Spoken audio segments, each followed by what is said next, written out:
Let's continue our exploration of the anime classic Monster by taking a look at the contraposition of its two main characters, Tenma and Johan. My thesis here is that Tenma and Johan occupy two opposite extremes on an axis, where on one extreme we see Tenma preoccupied with his daily life and the struggles of daily life while neglecting what I'm going to call the eternal. On the other hand, Johann is preoccupied only with the eternal, and that leads him to demean daily life and the value of life in general. I think that actually each represents the other solution to their one sided worldview. Like a little bit of Johann would bring Tenma's worldview more balance, and the other way around.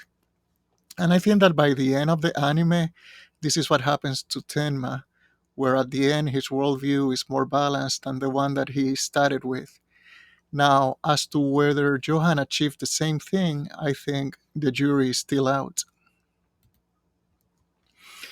So, when I say each character occupies an opposite end of this axis, on the one hand, you have someone who's exclusively living on the temporal realm. And by that I mean daily life, social life, family life, professional life. We see how Tenma at the beginning of the anime was occupied with his professional career, social acceptance, success, and he was engaged to this beautiful rich woman and so forth. The problem with that is, I think, that if all you have in your life is the temporal realm of the daily grind and social success, you're one step away from neurosis because without being without being able to put your daily struggles in any type of context, if that is all you have, then the judgment of others, the acceptance of others, the opinions of others are going to weigh heavily on you. And we see that when Tenma lost everything after saving Johan's life, he developed a very neurotic attitude towards life where he was preoccupied solely with atoning for his perceived responsibility for Johan's actions by killing Johan. On the other extreme, we have Johan, which is occupying solely the realm of the eternal, meaning he sees the age of the universe and how little we are in comparison. And therefore, he feels like there is no value in daily struggle in any type of social interaction or success, and even in no value in human life itself. He feels like what's the effort, what's the point of making any effort of forming relationships or achieving anything if in the end, after I die, eventually it will be as if I never existed. So if all you have is the eternal in your life without a touch of the temporal, you're one step away from nihilism. And that's what happened, I think, to Johan. Now, one possible solution to this dilemma is what I am calling the God solution. If you believe in a creator, then that will give your life a meaning, a direction, and regardless of the age of the universe or how little we are in comparison to the whole universe, you feel like your life is moving towards an end goal even after death. But if this solution is not available to you, if you cannot believe in a God, if you take a humanistic approach towards life, then you have to find a different solution so you don't fall into the despair that comes with either a neurosis or nihilism. So let's start with Tenma, which, as I said, was fully occupied with worldly endeavors and success and getting married and starting a family and building a career and so forth. And we have to start from the assumption, if we set aside the God solution, that the human brain is the product of evolution. But this evolution happened in a social context. It didn't happen in a vacuum. So the social behavior that led to increased survival and reproductive success was rewarded. Things like being accepted in the group, so you had a higher chance of survival. Feeling loved, reproducing, taking care of your offspring, being productive, contributing, all these things were rewarded by evolution in the same sense than other survival behaviors such as finding food and water and again procreation.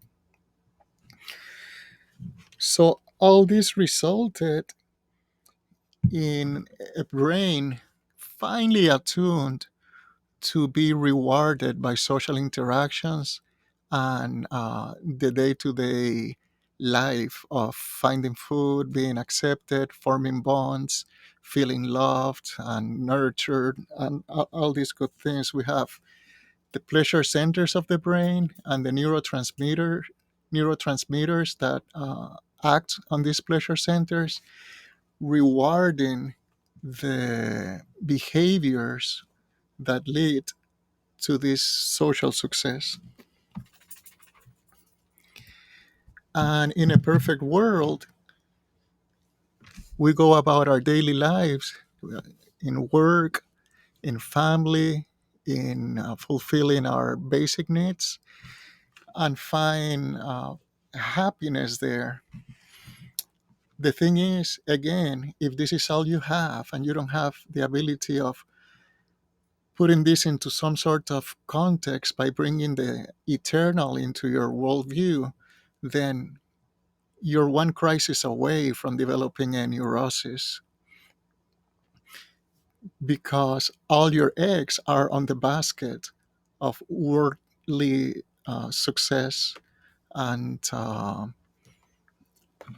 everything that comes with that.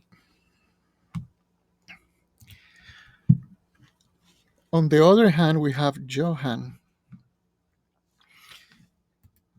and Johan is representative of what happened in human history when we developed through logic, technology, science, experimentation, and so forth, the ability to see beyond our own life and our own existence.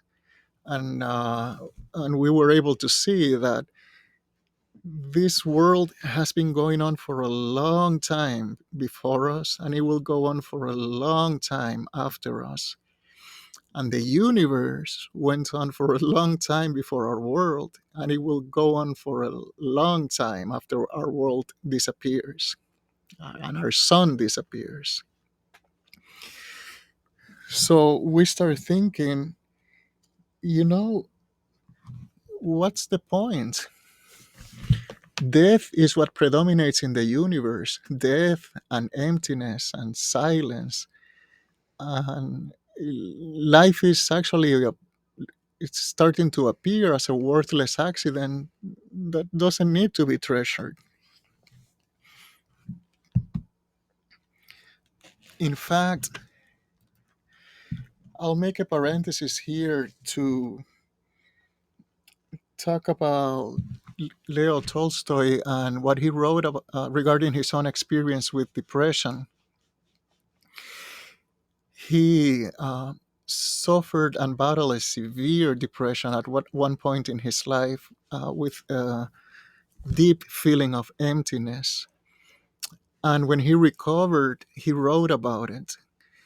And he said that in order to live life meaningfully, in the day to day, you have to be what he called intoxicated with life. And I think what he meant by that is what we talked earlier, where the little things of daily life reward your brain with this neurochemical activity in the pleasure centers, making you feel like this is what you should be doing. You're intoxicated with daily life. If you miss that, then all you have is the eternal, the intoxication with daily life, the reward with that you get from daily social interactions and achievements is gone. All you have the eternal, and in the face of the eternal, you are going to feel like your life is worth nothing, and therefore develop a melancholic depression, which is what happened to Tolstoy. So, what is the answer here? I think ideally you would reach some sort of balance where you have a little bit of some of the temporal in your life. You're in the moment with honesty for your experience as a human being, acknowledging, hey, this feels good. This is what my brain evolved to do, and there's nothing wrong with that. Let me bathe myself with this intoxication with life that Tolstoy described. But at the same time, you have a little bit of the eternal in your worldview, and you do not take things too seriously. So when you have a crisis, you can endure, but by putting things in perspective. Hey, this is not that important. Maybe I don't have to care that much about achieving this or that or what people think and whatnot, because in the big picture, that is not really that important. So you can ride the wave by having the mental flexibility to shift your worldview, depending on the situation. But in day to day life, you'll probably be using more of the temporal end of of the axis. Now, like I said in the beginning, I think that Tenma started on the very close, or let's say closer to the neurosis slash temporal end of the axis. And when he faced the crisis that resulted from the consequences of saving Johan's life, he fell into a neurosis. But by confronting Johan and everything that came with that, he was able at the end, to develop a more balanced worldview with at least a touch of the eternal, where he was now not all that concerned with, or at least not exclusively concerned with success and all the social aspects of achievements, and whatnot.